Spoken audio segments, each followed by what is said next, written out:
Koyilandy MLA. Kanathil Jameela അന്തരിച്ചു. 59 വയസ്സായിരുന്നു. അർബുദബാധയെ തുടർന്ന് കോഴിക്കോട് സ്വകാര്യ ആശുപത്രിയിൽ ചികിത്സയിലായിരുന്നു. ജില്ലാ panchayat president, Chelannur block panchayat president, Thalakkulathur panchayat president എന്നീ നിലകളിലും പ്രവർത്തിച്ചിരുന്നു. മുഹമ്മദ് അസ്ലം വിവരങ്ങൾ നൽകാനായി ചേരുന്നുണ്ട് കോഴിക്കോട് നിന്ന്. അസ്ലം, സിപിഎമ്മിനെ സംബന്ധിച്ചിടത്തോളം വലിയ നഷ്ടമാണ്. സിപിഎമ്മിന്റെ വനിതാ കരുത്തറ്റ മുഖമാണ് നഷ്ടപ്പെട്ടിരിക്കുന്നത്. എപ്പോഴായിരുന്നു അന്ത്യം സ്ഥിരീകരിച്ചത്? മറ്റ് നടപടികളിലേക്ക് കടന്നിട്ടുണ്ടോ ഇപ്പോൾ? പൊതുരംഗത്തെ സൗമ്യമുഖവും സിപിഎമ്മിന്റെ വനിതാ സാന്നിധ്യവുമായി കോഴിക്കോട്ടെ വനിതാ സാന്നിധ്യവുമായിരുന്ന പ്രധാനപ്പെട്ട നേതാവുമായിരുന്ന കാനത്തിൽ ജമീല 8:40 കോഴിക്കോട് സ്വകാര്യ ആശുപത്രിയിൽ വെച്ച് മരണപ്പെടുന്നത്. കുറച്ച് നാളായി അവർ അർബുദബാധിതയായി ചികിത്സയിലായിരുന്നു. 9 മാസത്തോളം അപ്പോളോ ആശുപത്രിയിലും തുടർന്ന് കോഴിക്കോട് മെഡിക്കൽ കോളേജ് ആശുപത്രി, കോഴിക്കോടത്തെ സ്വകാര്യ ആശുപത്രികളുമായി ചികിത്സ തുടർന്നിരുന്നു. അതേസമയം അർബുദം കണ്ടെത്തുമ്പോൾ തന്നെ 4ാമത്തെ സ്റ്റേജിലേക്ക് എത്തിയിരുന്നു. അതുകൊണ്ട് തന്നെ ചികിത്സയ്ക്കുള്ള സാധ്യതകൾ കുറവായിരുന്നു.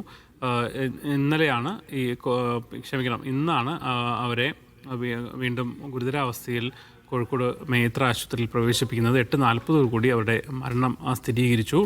ഒരു ജനപ്രതിനിധിയിൽ ഒരു വനിതാ നേതാവെന്ന നിലയിൽ വളരെയധികം സ്ഥാനങ്ങളിലേക്ക്, പ്രത്യേകിച്ച് ത്രിതല പഞ്ചായത്തിൻ്റെ എല്ലാ തലങ്ങളിലും, തലക്കുളത്തൂരിൻ്റെ ഗ്രാമപഞ്ചായത്ത് പ്രസിഡൻ്റായിരുന്നു.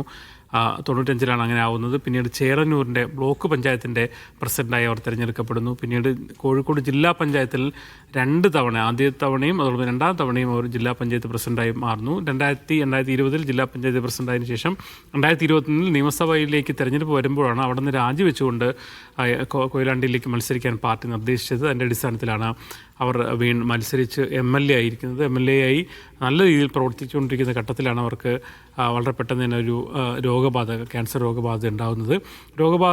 ബാധിച്ച ചികിത്സയ്ക്കിടയിലും വിശ്രമത്തിനിടയിലാണെങ്കിൽ പോലും ജനപ്രതിനിധി നിലയിൽ, MLA എന്ന നിലയിൽ അവരുടെ ജനങ്ങളുമായി ബന്ധപ്പെട്ട കാര്യങ്ങൾ വളരെ നിരന്തരമായി ഇടപെട്ടുകൊണ്ടിരുന്ന ഒരു വ്യക്തിത്വമായിരുന്നു കാനത്തിൽ ജമീല. ഏറ്റവും അവസാനമായി കൊയിലാണ്ടിൽ തന്നെയുള്ള ഒരു ക്ഷേത്രത്തിലെ ഒരു ആന ഇടഞ്ഞതുമായി ബന്ധപ്പെട്ട സംഭവത്തിൽ അവിടെ മാത്രമല്ല കോഴിക്കോട് മെഡിക്കൽ കോളേജ് വരികയും അവിടെ വന്ന് പരിക്കേറ്റവരെയൊക്കെ കാണുകയൊക്കെ ചെയ്ത് ആ അർത്ഥത്തിൽ എപ്പോഴും സജീവമായിരുന്ന ഒരു വ്യക്തിയായിരുന്നു. പിന്നെ താഴെത്തട്ട് മുതൽ തന്നെ വളർന്നു വന്ന് ആദ്യഘട്ടത്തിൽ LIC ഏജൻ്റായിരുന്നു. പിന്നീടാണ് ഈ രാഷ്ട്രീയ സംഘടനകളിലും മറ്റുമൊക്കെ ആകർഷയാവുന്നത്, CPMൻ്റെ ഭാഗമായി മാറുന്നത്. അവിടെ നിന്ന് പിന്നെ അങ്ങോട്ട് ഗ്രാമപഞ്ചായത്ത് മുതൽ തുടങ്ങുന്ന ജില്ലാ പഞ്ചായത്തിലെത്തി പിന്നെ MLA എന്നതിലുള്ള എല്ലാ മേഖലയിലേക്കും എത്തിച്ചേർന്ന ഒരു വ്യക്തിയായിരുന്നു. കഴിവിട്ട ഒരു ഭരണാധികാരിയായിരുന്നു. സൗമ്യതയായിരുന്നു അവരുടെ ഒരു പ്രത്യേകത തന്നെ.